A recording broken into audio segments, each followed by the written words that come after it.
Welcome back to another episode of Ballroom Chat, the podcast dedicated to sharing the dance journey. I'm your host, Samantha with Love.Live.Dance. Today, I'm joined by Viktorija. She is a 4-time U.S. National Professional Smooth Champion, 4-time World Professional Smooth Champion, and a 3-time Blackpool Smooth Champion. They were actually the first Blackpool champion for the Smooth division. Sat down to talk with her today about her early career, about finding her own expression and defining how she and her partner Nick want themselves to be seen on the dance floor as far as their style and choreography choices go. And then we also talked a lot about navigating the different relationships and expectations in the dance world, along with some really important tips for young professionals that are thinking about becoming dance instructors, some things that are helpful to know before getting into the business itself, along with some helpful tips for students trying to navigate their goals and expectations. So please enjoy my conversation with Viktorija. Well, thank you, Viktorija, so much for being a guest on the podcast today. Well, thank you for having me. So I think most people that listen to this podcast know of you and your championship titles with your partner, Nick. But if you would, can you kind of take us through the early career, how you got to the point where you are now a multi-time undefeated smooth champion? Okay, well, I started dancing when I was 7 and was not by my own choice. My parents thought that I need to do something to keep me out of trouble because I was a very active child. And prior to that, I did a little gymnastics, which I loved. I absolutely loved, but it also develops your body in a slightly different way. So I started building up my arms and shoulders. And dancing, I think, is really overall developing your body, so not specifically to one area. And also my older sister was dancing at a time, and she was already dancing for a couple of years, and she was doing fantastic. So that was at the age of 7 that I came to my first dance class, and by the age of 8 I actually announced my official retirement. I locked myself in a bathroom for, I think it was 8 hours. It's like actually a little family comedy story now. Mm-hmm. And I said, there's no way I'm going to another dance class.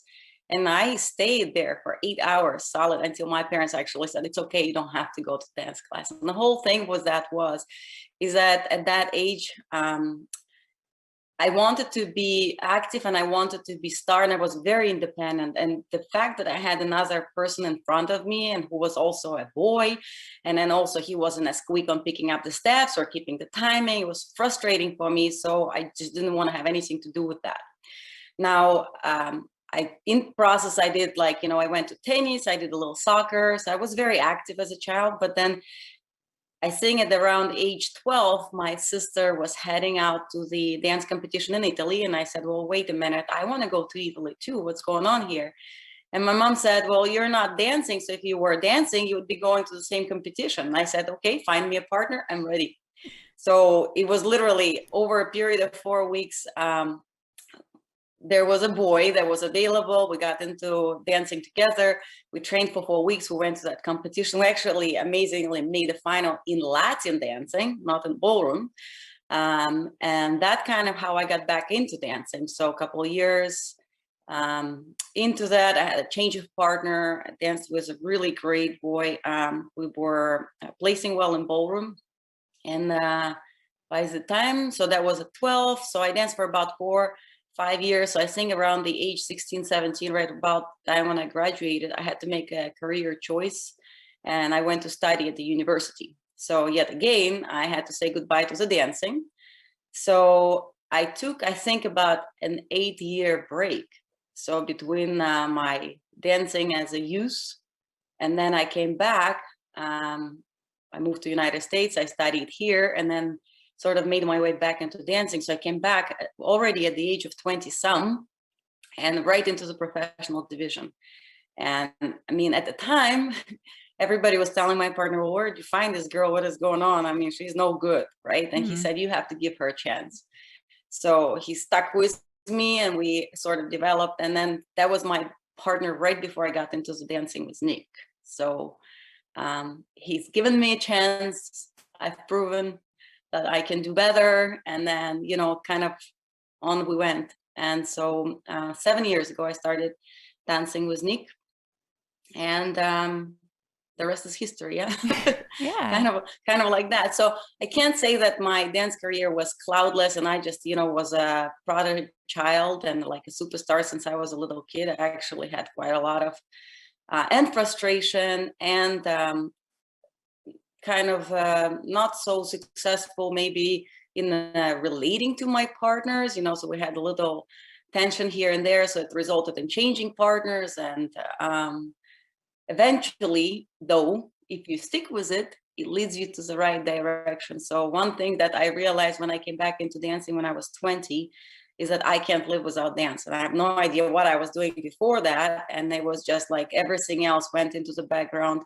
And I literally spend my weekends in the dance centers because my partner wouldn't want to practice on the weekends. And so what I went to Alvin Ailey in New York, and I did all the ballet and jazz and modern classes, all I could get my hands on. I literally danced till my legs fall off, and I'd go home back happy and satisfied. And so, yeah. Nice, nice. Yeah, a lot in there that I'd love to kind of dig deeper into, but we'll start with kind of that idea of cross training and the fact that you started off with gymnastics and then, as you just said, you were training on the weekends in any style that you could kind of get your hands on. Where do you see that connecting with ballroom dancing, and where do you see that being an advantage, especially for adults, 20, 30, 40, 50 plus year olds that are thinking about dancing? What do you see as the benefit of cross training and not just focusing on one particular style in ballroom dance? Right. Well, that's kind of like the first thing that we always have to remember, that dancing is physical, right? So we are kind of using our bodies, we get our heart rate up. So overall, we need to be fit, right? Physically fit. So that goes for anything. So you can be training yourself, preparing physically by walking, running, doing aerobics, ellipticals, Zumba classes are fantastic for getting your stamina up and stuff like that. But I also think that it's a coordination. So we have to be coordinated. We're using different kind of actions and a different timing. So we have to be knowing how to connect, let's say, our big toe of the left foot to our pinky on the right hand, right? Or the other way around. So those neural connections that we're establishing from the brain to the muscle to give us some signal, so to speak, we have to be able to efficiently locate them. So anything that you do that is involving like coordination. I mean, horseback riding is fantastic because you have to engage your core. You have to sort of move as one with a horse, right? So that you're not like bumping in opposite direction. Weightlifting is great too, because you have to keep your attention on a specific group of muscles that you're involving. And for me, it was always go to the dancing because there is a big factor of the music and expression. So like in a lyrical or contemporary or something like this, you can really tell your own story without using any words. Because as I mentioned before, especially as a child, I wasn't very effective communicating my thoughts and feelings. So I was a little bit introvert, so I couldn't relate to other people in a way. And so when I couldn't be heard or understood, I'd get really frustrated, which resulted, of course, in big burst of energy and everything else involved with that. So dancing was an outlet as well for me. So when it came to the training, I think I was more sort of prone or chose the dancing as without the partner as well as a form of expression. But gymnastics is flexibility. You're talking about like tennis, again, is coordination, timing yourself to hit that ball.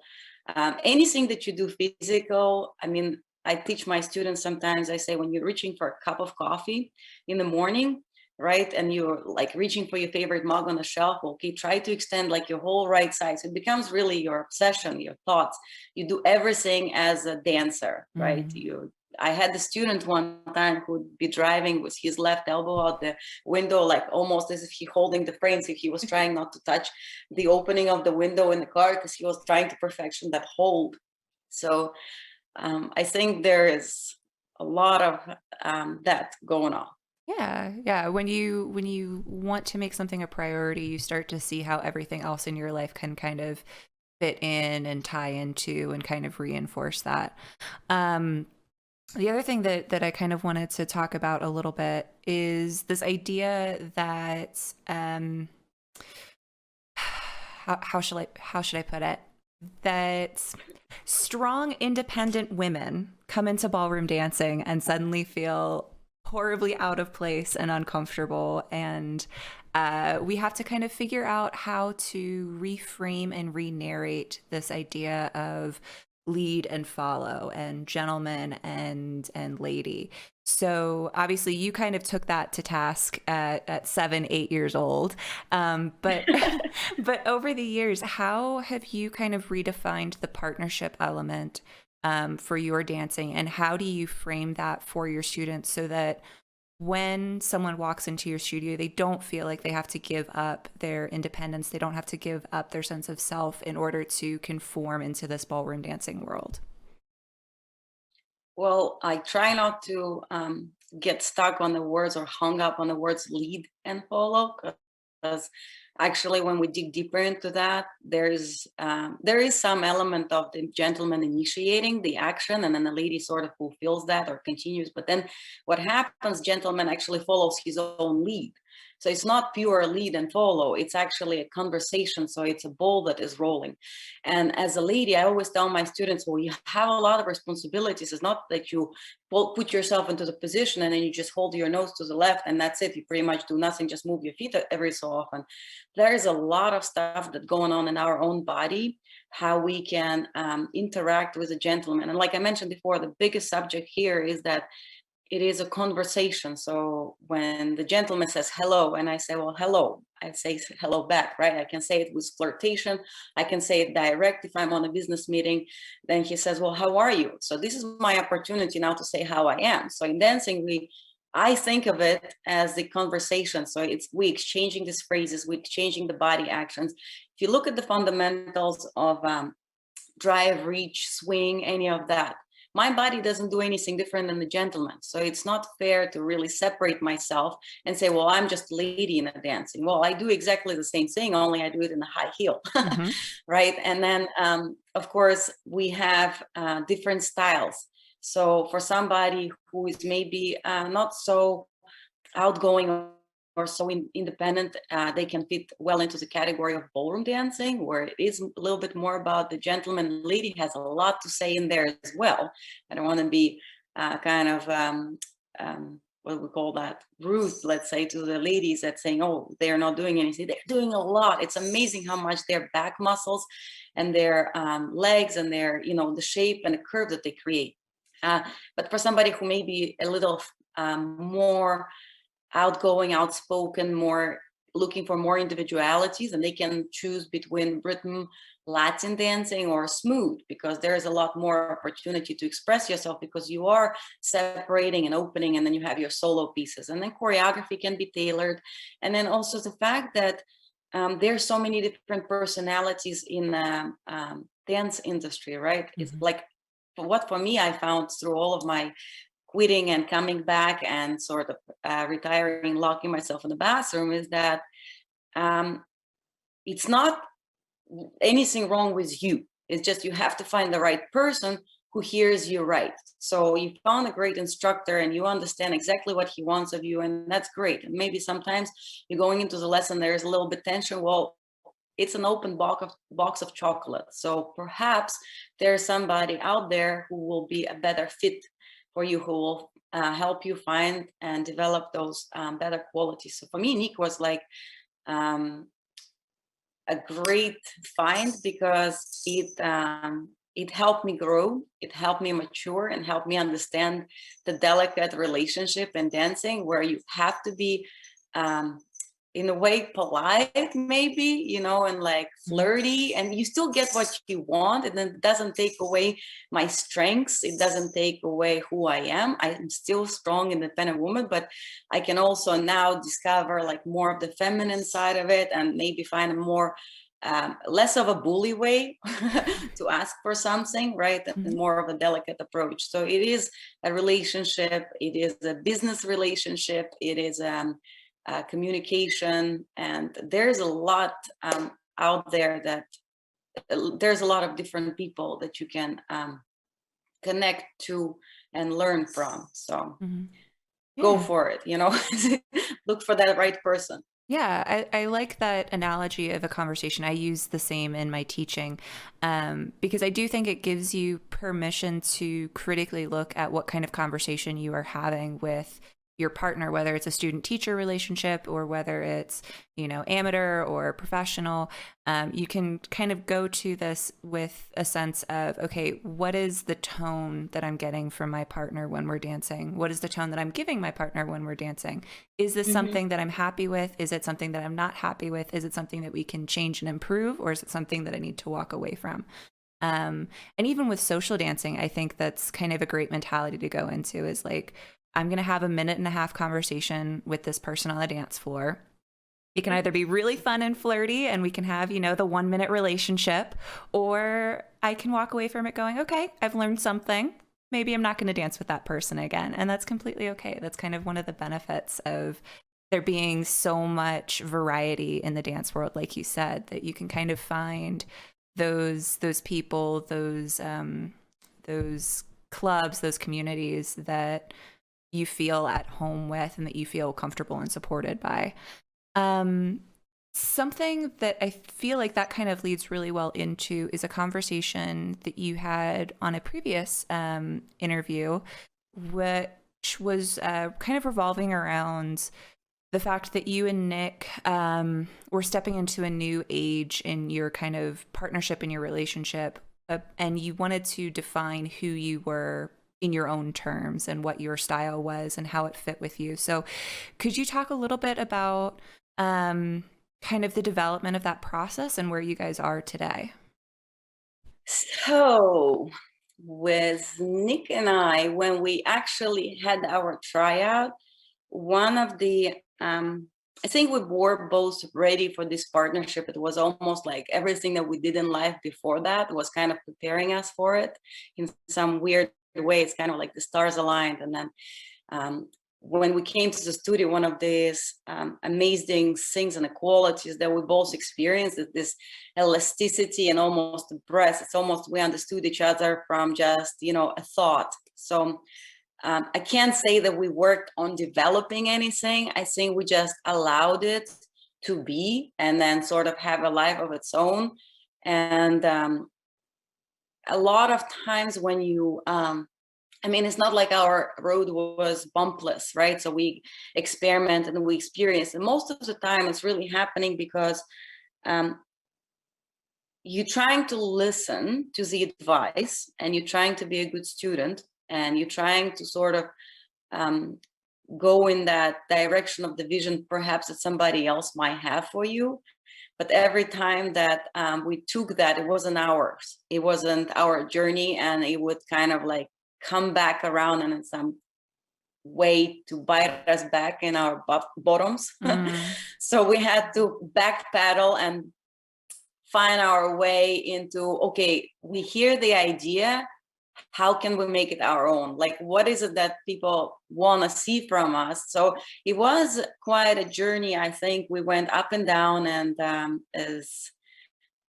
as a champions, we held on to it for. I think we always figured that like right before the nationals would always be our like moment of eye opening. Be like, okay, stop everything you're doing. What is this making me feel like? Why is it making me unhappy? What do I want to say? It's a delicate balance, because as much as you want to learn and grow and fulfill everybody's vision of you, you still also have to be true to yourself. So that's, if I was to summarize basically what we've done over the last 5 6 7 years, is that we would constantly veer off our road, go and explore, but inevitably would still come back and try to be who we are. And what we, I think, are is that we this um, a jellyfish in a way in the ocean, that we like the elasticity. That's what I like about smooth, is like a never-ending movement that evolves from one to another in a conversation that is easy and flowing, and it's rolling. It's not an argumentative. It's not like we're playing tennis where we're trying to like, oh, I'll send you this ball and you're not going to be able to hit it. So we more of the this casual conversation that has a depth and a meaning maybe, but it's still an easy flow and it's pleasant, rather than it's like, oh, I'm going to say something and I'm going to see how you react to that. So if we put it in the word of conversations, I'm always more less. What I learned, I don't like arguments, so I am less argumentative now than I have ever been. Mostly when I was 7, that was the age of arguments for me. Yeah. So, how do you take that philosophy then into your tango routines? Because I can see that kind of like easy flowing, gentle conversation fitting really well in waltz and foxtrot and Viennese. But I kind of run up against this idea of what a traditional tango is meant to look like, whether it's predator prey, it's more intense, it can be either seductive or argumentative, but it's more heightened compared to the others. So how do you kind of navigate taking that personal philosophy into a dance style that is inherently, or at least traditionally, looked at as the opposite of that? Well, I think it wouldn't be a surprise for a lot of people. The tango wasn't really our, let's say, strongest dance over the period of our career. I mean, there is uh, I think the words that when people would use the words sexy, for me, that was kind of a little confusing, because I would always instantly go into like, okay, well, what does sexy mean? Right? So if you're thinking about it, what's for somebody sexy is a whip, and for somebody sexy is a cute polka dot dress. And maybe it's a stiletto, or for somebody it's a leather with studs, so sexy is this kind of like very abstract version. Again, Nick is very tall gentleman. He is 6'1". So if you're thinking about in terms of like, okay, tango is staccato, legato action. It's a kind of fast dance in a way, right? It's a sharp movements. Make a tall person do a lot of sharp movements, that's not going to look very good, right? Because they just have a wingspan, they have the leg span. Yep. So that was part of our struggle, a little bit of trying to find a balanced movement that suits him because he's tall, and also suits me because I am not tall. I was almost going to use the word short, but I'm 5'4", so we have a whole head difference between us. So I can be fast and spontaneous and feisty, but at the same time we have to complement and we have to exchange this conversation going, right? So we were looking in terms of, okay, also sticking to the roots, because what is a ballroom like? Look as a ballroom dance tango. What does it look like? Right? So it's a progressive movement around the floor. It's not cha-cha-cha. It's not paso doble. It's a tango. Then also, of course, it has influences of Argentine tango. So there's this man-woman relationship, but it's not in the sense of like woman is being seduced or woman is being this submissive type of deal. But it's a conversation. Is this tricky? So I don't know, it's still ongoing. Is that kind of like fair to say? We're still looking for that. We're still changing it. There's a lot of things where I throw myself on the floor is this kind of like a form of expression, but then gentleman's part of it, like Nick, he's bringing me back up, right? He brings me back to embrace. So we're looking at a little bit of a story. I'm trying to find the ways where I can sort of give him a little hope, but then sort of take it away. And then we're the other way around, where he's being very physical and then yet he's gentle. And also keeping it true to the style of a ballroom dance that still have to demonstrate, so it doesn't turn into the paso doble, let's say, because that also is one of the dangers. So as far as a tango is concerned, I think it's a nightclub conversation, right? So if we're thinking about like waltz, it's more of like a picnic, light, maybe walk in the park.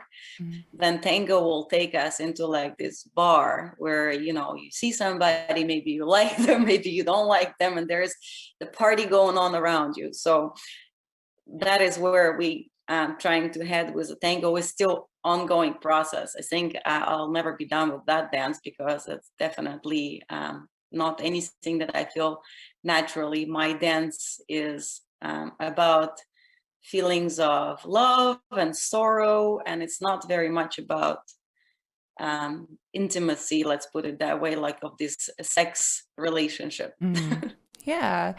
So, out of curiosity, I mean, I feel like most people would look at four-time undefeated U.S. national, four-time undefeated world professional, um, as a resume and go, well, surely they've got it figured out by now. Surely they've got a formula. They've kind of hit this point where, you know, they are 100% happy every single time they go out on the dance floor and they perform a waltz or a foxtrot. Um, Obviously, that's not the case. We know that there's, you know, there's not a ceiling, there's not a ribbon that you get at the end where you're like, yep, I'm done.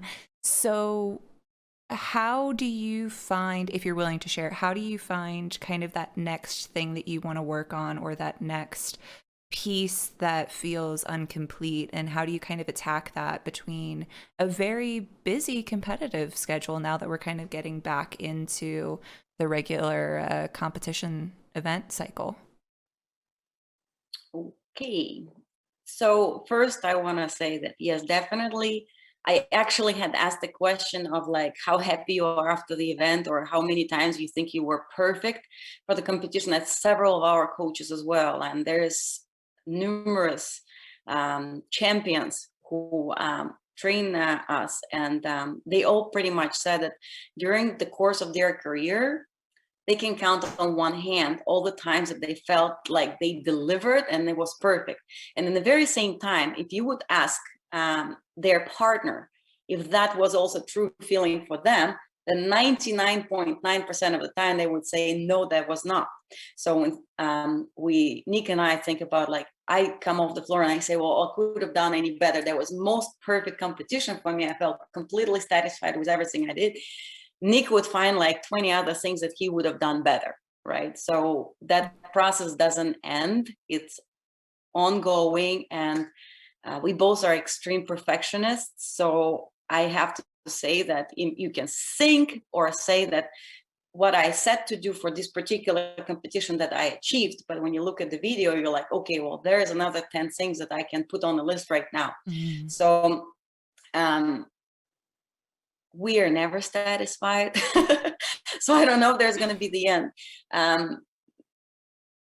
I haven't, people ask us all the time, and I think actually the funny thing is when we won that title for the first time, that same year, people already would ask us, oh, so now you're going to retire? And I was like, well, never set really, I never really set for this journey to go and just win something. It's more of like you looking into yourself. I love the process of learning. I love the process of exploration. As your body is changing, as we grow wiser, Mm-hmm. is the word that I want to use. We become more efficient, perhaps. We understand the mechanics better. We understand the connection better. So there is always something new. Just when you think that your basics are good, you look at your tape and you're like, okay, no, we have to go back to basics. So we still practice our basics, left and right turns. We practice our basic connections. We challenge ourselves in the department of like, okay, can we find this different story or different expression of tango? What else people want to see from us? But I don't know if there's really like the final destination in this, when people maybe just move on to the different things. But I haven't gotten there yet. I mean, I do a lot of things besides the dancing as well. So psychology is one of the big interests for me. Like, I really enjoy the subject of understanding how the brain body connection works, because there's a lot of people who complain, let's say, with some different types of pains, like a TMS, back pain, Mm-hmm. right, which is tension myositis syndrome, is then body brain connection. So the brain is sending you basically the pain symptoms where it's nothing physically wrong, but Mm. the body reacts in a way of danger, sort of speak. So I bring a lot of that into the dance practice as well, and we talk about it, and we develop some better ideas. Hmm. To kind of kind of like that. So how do we pick something that we work on next?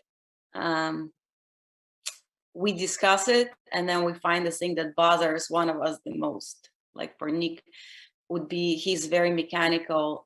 His brain works in the sense of like a machine, right? So he needs to be precise on basic actions. So joint actions, your leg speed, the perfect amount of the turn. Me, I'm more of the emotional type of person, so I'd be looking at it from the different angle of the story. Like, is there a slight disconnect between our stories? Like, so we blend. Most of the time, it's end up being one and the same, just from a different angle. So he will bring the technicality of it, and then I'm going to try to bring more of the emotional aspect of it to develop the story. That's it. Yeah. So, for students or maybe other professionals or competitors that are listening to this that also find themselves leaning towards either the mechanics or the emotional story of it, there's always this risk that we get fixated on one particular area that we want to keep going back to and keep reworking and retooling. Has there ever been a point where either of you have kind of just stepped away and said, okay, I'm not happy with where it's at right now. I know it can be better, but I can't keep focusing on this. I've got to step away and focus on something else so that I can come back to it at a later time with maybe more experience or more understanding or just a fresh perspective. And how has that process kind of been? Wow, that's like a loaded question. Actually, there is not literally there is no simple answer to that, because if you look at it from a couple different angles, like number one, if I'm uncomfortable with something, right? If I'm stepping out of the box, I'm really uncomfortable. I really don't want to go there because it makes me feel uncomfortable, right? Yeah. But sometimes it's like the thing that you need to do. So you absolutely have to go there because that's a growth process. Like, you're not comfortable, but at the end of it, there is a big reward. Mm. And then other times when you're feeling so uncomfortable, your instinct says that's a wrong direction. Like, you don't need to go there. Just come back and like start over and find a different route. Mm. And then we ignoring it, it can take us into like a dark woods, Mm. so to speak. So I think in those moments of time when you can't quite decide, that's when you turn to the team you trust. So you have to have a team of people who you work with, and in a team what we're looking at, right? So first off, you have this person who understands who you are, like a friend type, right? Who understands both of you and who can see this like into the relationship. So it's more like a counselor. You can think of it like a family counselor who says, okay, you're not right now, and you need to step it up a notch, and you need to sit back down and relax there. Then you have people who are incredibly artistic, so they help you develop your choreography. They don't do it for you. You still have to be a big part of it. So that's Mhm. very important to understand, that you have to bring something to the table. What they can do is they can say, okay, this is great, and let's shove it over there, and then move this piece over here, and then that's a creative department. And then you have people who are absolutely great with basics and mechanics, and then you go to them, and you don't bring them your choreography and say, hey, can you look at that and tell me what's wrong with it. You come to them with saying, okay, how can I make this half natural turn better? Like, can we work? A lot of times, for the smooth couples, I think particularly, it's important that we don't get fixated on the open choreography. We have to come back to basics. So there has to be a big chunk of practice and lessons that are dedicated to a half natural turn and a natural spin turn and your pivoting action or chasses and a basic footwork, a feather step, right? So you have the team who is technical, you have a team who's creative, and then you have those who can basically, you respect them enough that they can go ahead and say, okay, you need to be quiet right now and listen. So surround yourself with the right people. I took notes after lessons, because of course when you're stepping into it for the first time, and you need to give yourself an opportunity to work with many different people. That's another thing that I always want to say. When you have a team, but you also have an opportunity to take a lesson with somebody who maybe never worked before, you feel intimidated by them. Nobody is there to judge you. So what you have to always understand that, oh my God, is there a celebrity in my studio? I know somebody who is like, 12 times world champion. I'm so afraid to go into their lesson because I don't think I'm good enough. No, they're not there to judge you. Mm. They're there to share their experience and their knowledge, and they're there to help you. So kind of, if you layer it as a pyramid, right? At the top, you have your main team that you go to, and then it scatters sort of into like different routes. So if you're a smooth couple, it doesn't mean that you can't take a lesson with Latin people, because they can bring maybe a different dynamics or work on your connections, or overall, everybody's trained in dancing. And if you're a smooth couple, it doesn't mean that you don't need to go to a ballroom lesson. You still need to bring your basics there, right? And Mm. as well goes with, if somebody's like a rhythm or theater arts specialist, you still can benefit a lot from it. Even when we danced our ballroom, we would still show it to some of the Latin coaches, because they have a different ideas on the musicality, maybe, right? Mm. Or just the artistry of it. So open yourself to the opportunity, it's there. And then also be smart to have a team of people you trust. And how do you develop that is you take notes. You bring notes, notebook, and then after the lesson, of course, you take notes on what you learned, but also you put down, like, if you think that this was more into the technical category, if this more of the artistry type of department. So for yourself, you have a go-to list. Well, and I like that too. That's a concept that's come up a couple of times, is this idea of like building a good team around you that you trust, and then knowing who to go to for specific things so that you're getting the most out of your lesson, and you're getting the most out of that person's time and expertise, which I really like. The other thing that I kind of want to get your opinion on is this idea of, yes, I'm a ballroom dancer, but I want to bring in a Latin coach to take a look at what we're doing in our ballroom routines. Um, I think the fear that some students or some instructors might have is ballroom looks a certain way, Latin looks a certain way, rhythm is developing at certain things, smooth has developed a certain style. So you're doing yourself a disservice by learning someone else's style or someone else's um, thematic way of going about the music. I think the pushback would be, well, we don't grow as a style if we don't learn from each other, and the only way to develop and adapt a style is to get as much information as possible and then kind of choose from the wealth of options in front of you. So where do you find yourself on the idea of cross training within different disciplines of partner dancing or ballroom dancing, and how has that impacted the way that you approach, say, a waltz or a foxtrot? Mhm. I'd like to draw a parallels in a way. So when you go for a lesson, I think one of the things that we also have to understand, that when you go for a lesson, you're receiving information.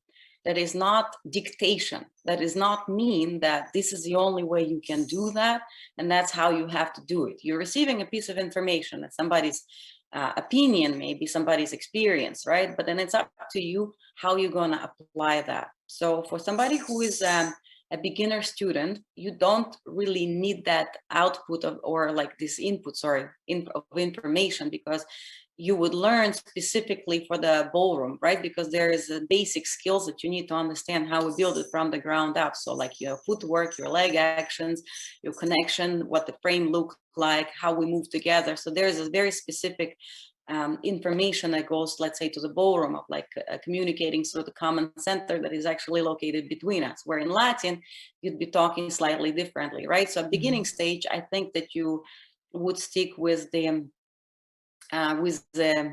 person who is more so understanding, or has experience in a developing of the style. But then as you grow, as you develop, you need a little bit of this additional information. And again, coming back to it, it's not about how is a Latin coach going to help my ballroom. He's a dance professional who has a dance experience, Mhm. who's been around dancing. Yes, he focused his attention on Latin, but he also been around, knows enough about music and how the body dances, right? And different neural connections, how to make that shoulder blade muscle sort of twitch, or is that lat, right? How do I Mhm. find that connection between my calf and my hip?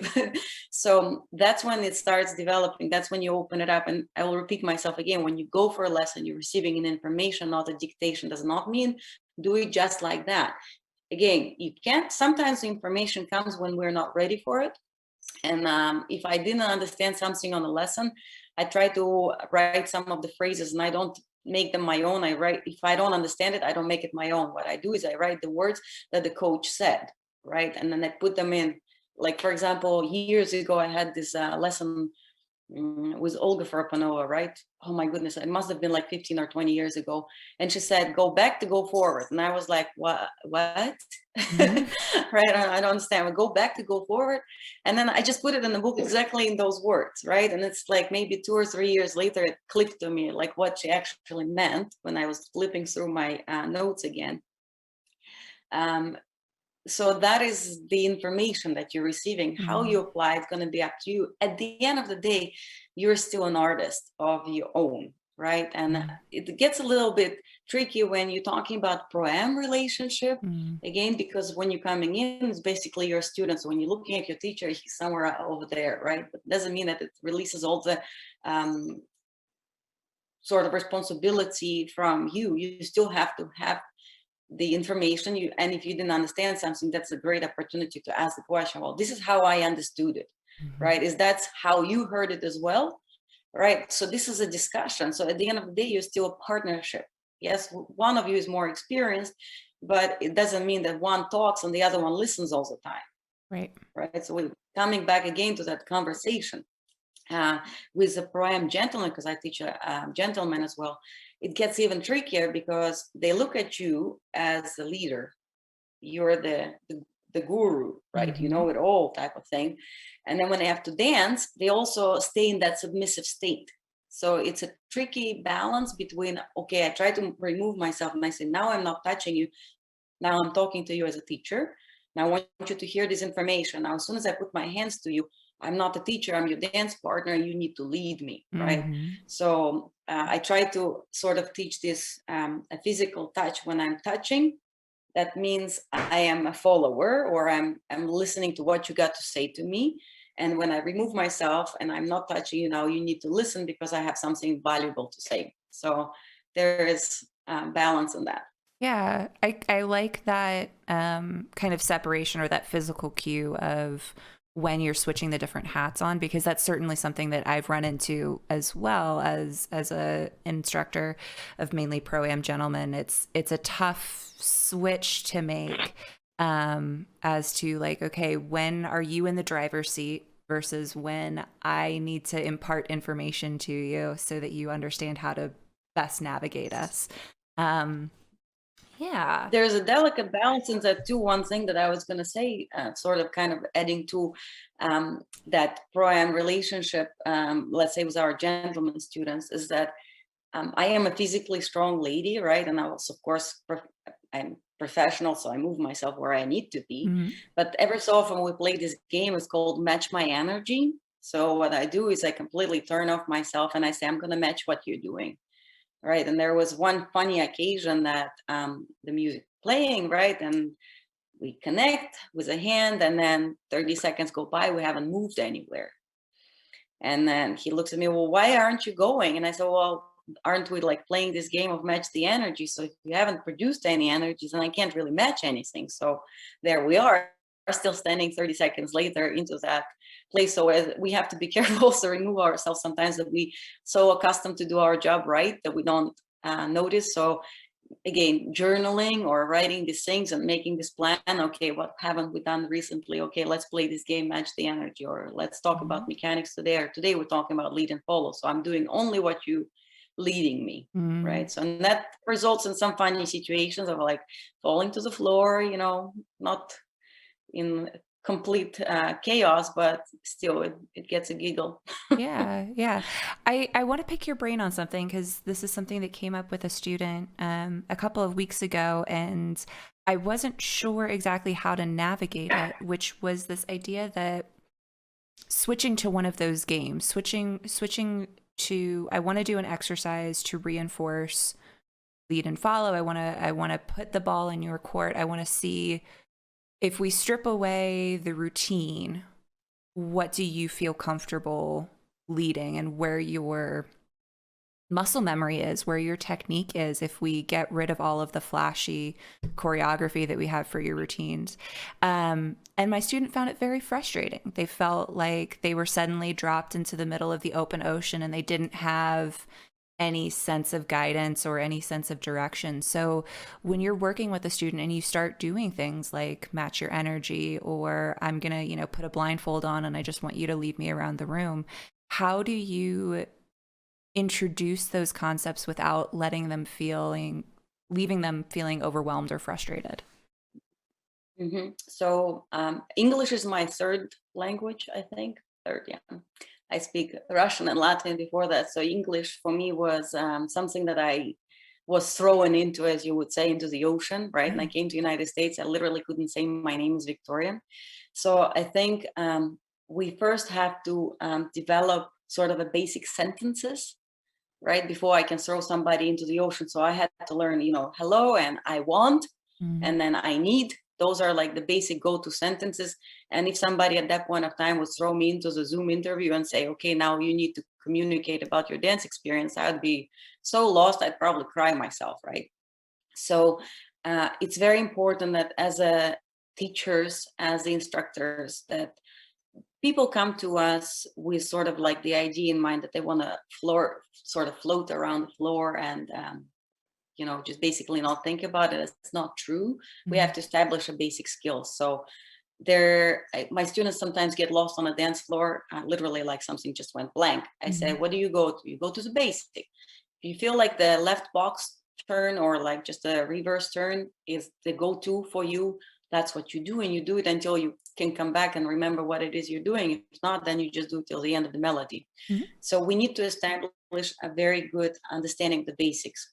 Each dance, so this will go back to the bronze, right? So there's no flourish in there. It's a reverse figures, natural figures, it's your chasses, it's your basic understanding of the positions of closed, promenade, outside partners, so that it's recognizable. You know how to get out of it, you know how to get into it. So that is what we need to reinforce. So when we say to the student, okay, now go ahead and dance, and they don't know how to, we say, okay, let's go back to basic. That's how we learned, right? This is your ABCD. This is your basic sentences. Hello, my name is Victoria. That's your natural turn in waltz. That's your reverse turn in Vinny's waltz, let's say. Yeah? And it's not about swinging your arms around. So we need that skill. I think if the student feels frustrated, that means that their basics are not intact. They need to go back to the ABC. Yeah. Before we wrap up for today, there is something that I came across that I wanted to dive into with you, if you are willing. You can obviously, say that you'd rather not. Myself out. You'd mentioned previously, again in a different interview, that there was a period of your life where you had not yet become an established name in the industry. And as a result of that, you had a lot of financial struggles that you were going through. I have experienced with colleagues a sense of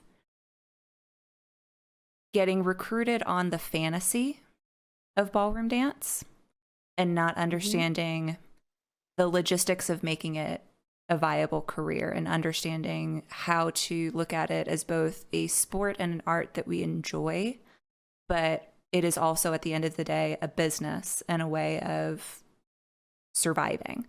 So would you be willing to talk about maybe some of those experiences and what you did to mentally, emotionally, physically get through them, and if your mindset changed afterwards, or if you had to have a mindset change in the middle of it to get through it. Okay, that was a loaded question. Yes. So I came to United States when I was already in my 20s, right? So actually I was 19, I turned 20 in the United States, but I didn't come for dance. I came to study. And I had two full-time jobs, and I paid my tuition and stuff. And then the dancing came into the picture, and my head just spun off my shoulders. There was no logic whatsoever. It was just all emotions. This is what I want to do. Quit everything, and just go wide open into the industry. And what I didn't understand, like you mentioned, I didn't understand the structure of the business. I didn't understand what it takes. I didn't know how to communicate. I had no skills of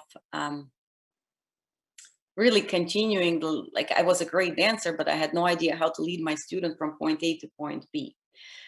So I got myself into the situation where I'm working for a studio, but I wasn't very good in keeping students, right? It's interesting because I would just dance my heart out, and I thought that that should be enough because they'll, of course, surely stick with me. But I didn't provide any information for them, so I struggled of um, keeping the students engaged. That means that I didn't really pull enough lessons, which means, of course, I didn't have enough work, but I still was dancing. So long story short, I did get myself into this big financial chaos that I had to then again sit down and think to myself, okay, well, what does it mean? So you're separating your professional career and your dance desires and whatnot into one aspect of it, and then in the other side of it, you put yourself, you're a teacher, so you're an educator, so you start developing some skills on how to introduce the information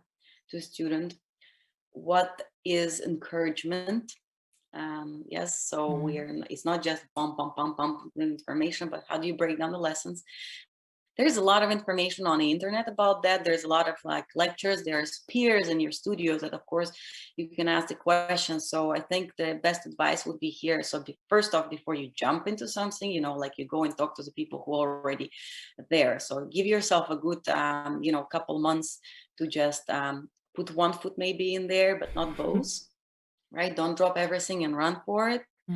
If you're looking at it as a career, if you're really into dancing and you want to develop your own professional dancing, right? Don't mix it together with teaching. They're same but different, right? So being a teacher and being a dance instructor and understanding how to guide people from point A to point B, and how does the system work, and what does the competition do for your student, right? What the team match do for your student.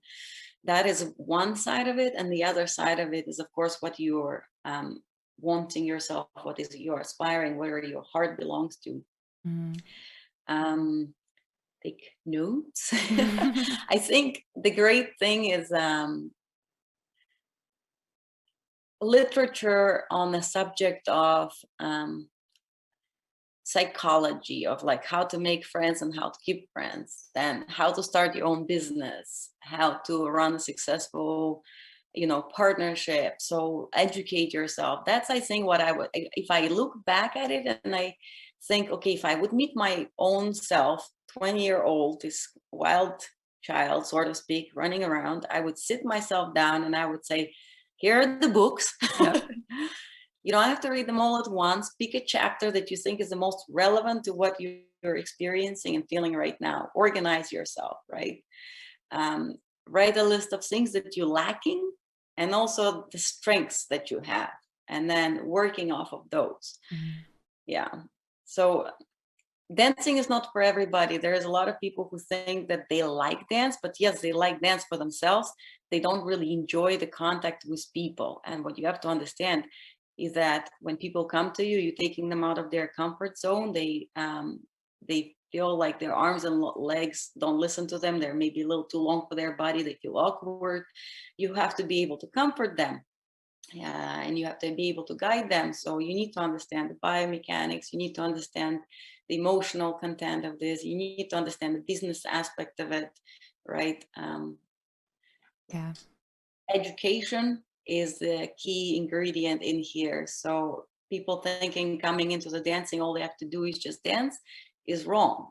There is a lot of planning. There's a lot of, and financial planning and planning for the lessons. So I think education would be the key word. And if you don't know where to start, ask advice of the people who in the industry. They're more than happy to share. If you come up to any of your dance teachers or coaches and say, hey, this is a problem that I'm having. I have a problem retaining my students' interest, right? Mm. How should I approach it? Can you help me prepare the lesson plan, right? Start there and kind of keep going with that. Yeah. No, I appreciate that. My only question, and maybe this is just speaking from my own experience and projecting it outwards, um, it was not until I started speaking out about some of the issues or the shortcomings that I was running into that I started hearing from others that that was also their own experience. So I wonder if there's almost like a so you want to be a dance teacher lecture series that we need to put together to encourage people to have more of those conversations earlier on in the process. Um, because I always feel a little heartbroken when someone comes into the studio, has so much talent, so much potential, has a real hunger to be a professional dancer and a dance instructor, and they see those two things as being intertwined, and then they burn out in a year or 2 years because they don't know how to retain students, and they are running it up against, maybe students that are just not taking them seriously and not respecting them as instructors, or they're in a studio environment that is not being supportive, or they genuinely don't have the financial means to support themselves on intro to teaching salary.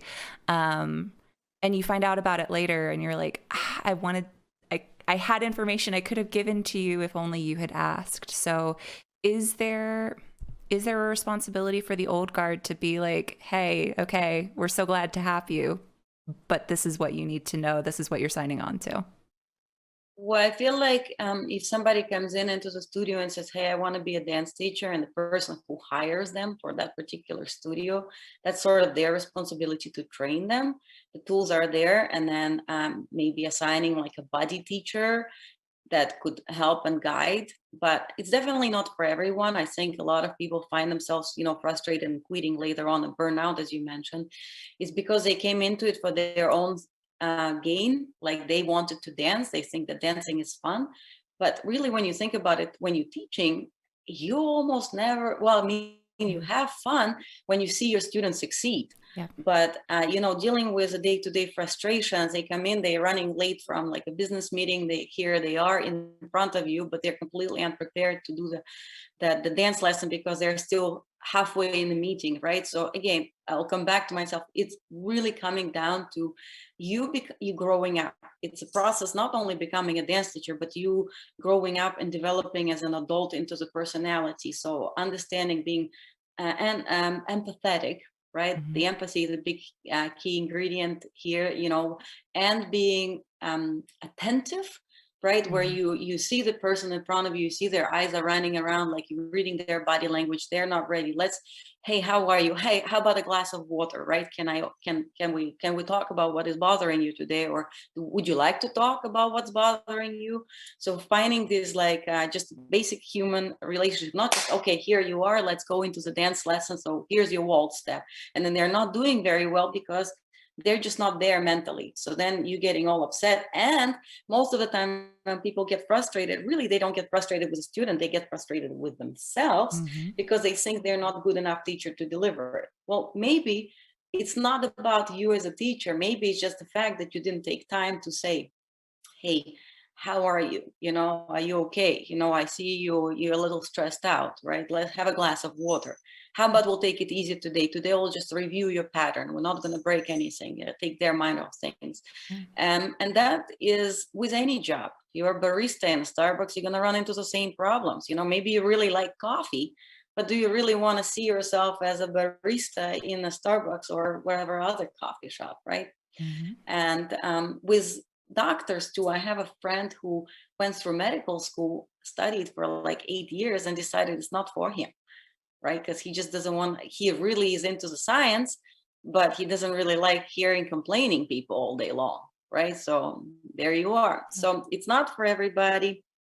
Check your priorities. You like to dance, by all means, be a dancer. Maybe you don't have to work at a dance studio. Maybe you can be a successful accountant, which is also kind of like a seasonal job where you do something, like a lot of something in April of every year.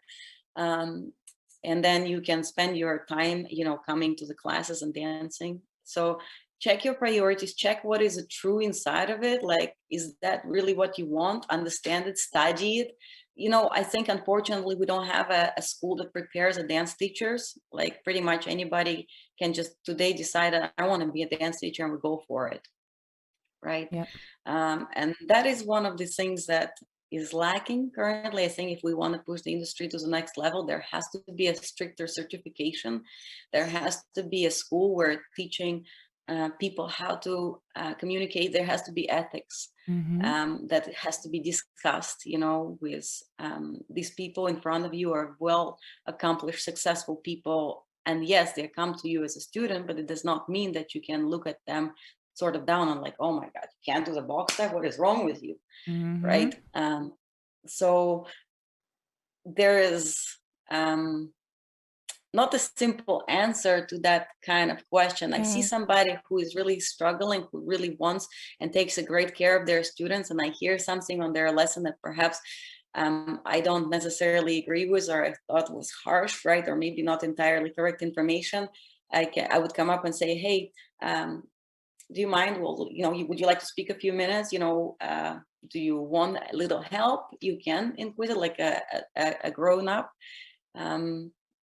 in that type of idea. But I really had the right training, but I didn't know how to apply it. Like there was a lot of information I couldn't comprehend because it was I was too young, I think, and that's part of the journey that I had to grow up and experience the financial struggle in order for me to get things prioritized and understand that dancing is dancing for my own gain and for my own expression, for my happiness. And then being a teacher is a different kind of responsibility, different kind of communication, how you break information. You take notes down, you listen to all the lectures. If you can't explain to your student what the drive is, start asking that question to your teachers. Find the best way, how they use the words, right? So again, for me, I'm not English speaking from the birth. I was speaking Russian. So for me, it was just how you form the sentences, how do you deliver this information, right? So I would ask this question, like, how would you describe drive? Right? Because I understand the word drive because I've done it since I was 7. But how do you explain it to the person who hasn't done anything as far as the body is concerned for a really long time? So yeah, I like that, and it kind of circles back to the information will only be useful to you if you are in a stage of your life where you can accept the information and understand the information. Kind of what you were saying before with your own coaching is you get these bits and pieces of information, but sometimes it doesn't fall into place until much later, and then you have the aha, now I get it kind of moment. I do want to kind of turn that on its head and say for students that are listening, that are maybe feeling like, okay, I've been taking lessons for a while. The expectation from my instructor is that I do X, Y, or Z. What should students be doing to analyze what their own priorities are, what they feel passionate about, what they don't feel passionate about, and how to make sure that at the end of the day, their dance instruction is moving in the direction that will make them the happiest, not live up to someone else's expectations for them? Well, I think for many people, when they come into the dancing, they come for different reasons. Like I always, as an instructor, I try to ask questions of like, what is your final goal? What are you trying to achieve? What is like the things that attracts you about dancing? So part of it, we have to educate people, but also the other part, we're not there to break them or to make them believe what we believe. So for the students, when you come into the lesson, be honest and clear with your instructor of what you want to do. Like, so if you're there just for the social purposes, right? Say, I just want to pick up a few patterns. I want to be a social dance. Don't blend it in. I want to be floating across the floor, because those two things don't mix. So either you're there for like a social reasons, right? So you want to pick up a few patterns. You want to feel comfortable cruising around the floor. You're there to interact with other people, maybe making new friends, and then you want to be a competitive dancer. Now you're a competitive dancer. We have to make sure that we are um, clear in the sense that that requires a lot more work. So that means you're gonna have to study your basic. You have to practice by yourself. You would probably have to start going to the gym as well to supplement your dance classes and things like this. Um, don't wait until you become super frustrated. Ask your teacher questions. Don't be afraid to say like, I'm not getting that. I don't understand the difference between bounce, fall away, and reverse turn. Um, Keep a journal of like things, maybe something that you thought of after you left the studio, but the next time you come back, you don't remember. So is anything that you're trying to do, I mean, it's your investment. At the end of the day, you're not just coming and handing your money to somebody, you're also trying to gain something out of that. So there is a structure in what we do. There is a basic. So you think about where your feet go at what point of time, then rise and fall as far as the footwork is concerned. What are the basic actions? Drive, swing, sway. Then how do we use the isolation of the body? What is the CBM, right? So you hear unfamiliar word on your lesson, you say, hey, what is that thing, CBM? What do you eat it with, right? Write these questions down. Take it as an education process. You know, you go to the gym, you just don't do what for myself, I've noticed that when I started going back to the gym and I work with the instructor, he asks me to do a certain exercise, like for example, something that is lifting, and I'd say, which muscle group should I be paying attention to? So in a way, you kind of look inside your own body and say, okay, he's working on those muscles between my shoulder blades. That's what I tune into. I ask, what is it for? Mm-hmm. Right? If I don't understand. So take it as an education process. Also, if you don't there for that, you know, I had a student who was 83 years old, I think, and she just needed a little socialization, a few steps here and there, but she came in and she said straightforward, I just don't want to be at home. It's boring there, so I want to come out here. So we would dance a few dances, learn a few steps, and have a glass of water. And so you have to be inquisitive, I guess, like ask, what is the final goal? Check again, because some people come in as a social goal, and then 3 months into it, they see somebody else dancing on the floor, competitive routine, and say, hey, that's what I want to do.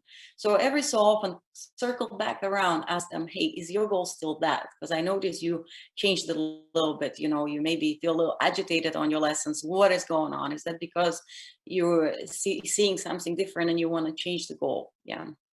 Yeah, absolutely. Awesome. Well, thank you, Viktorija, so much for being a guest. Is there anything that you would like to leave our listeners with? Any final words of wisdom or anything that you want to make sure that they are thinking of?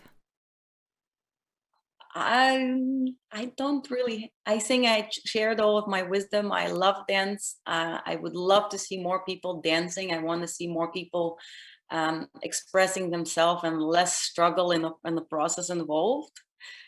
So I think the effective communication is when we speak, we be honest, we be respectful, and yeah, it's a big community, but it's actually a very small world of dancing. So we have to preserve it and develop it. And we all have students and teachers. We all have something to give and something to bring to it. So this is our home. We should take good care of it. I love that. I love that. Awesome. Well, thank you, Viktorija, so much for being a guest on today's podcast. Thank you. Looking forward to see everyone on dance floor. Thank you once again to Viktorija for being a guest on today's podcast. If you want to follow along with her dance journey, you can do so using the links in the description box below. As always, I'm Samantha. I'm your host with Love.Live.Dance. You can find the podcast versions of these episodes at ballroomchat.com, and you can follow us across social media at Ballroom Chat. If you have not already done so, please do make sure that you have hit the thumbs up button and that you are subscribed to this channel. Turn on the bell for notifications every single time we post. And as always, stay safe, stay positive, and we hope to see you dancing very soon.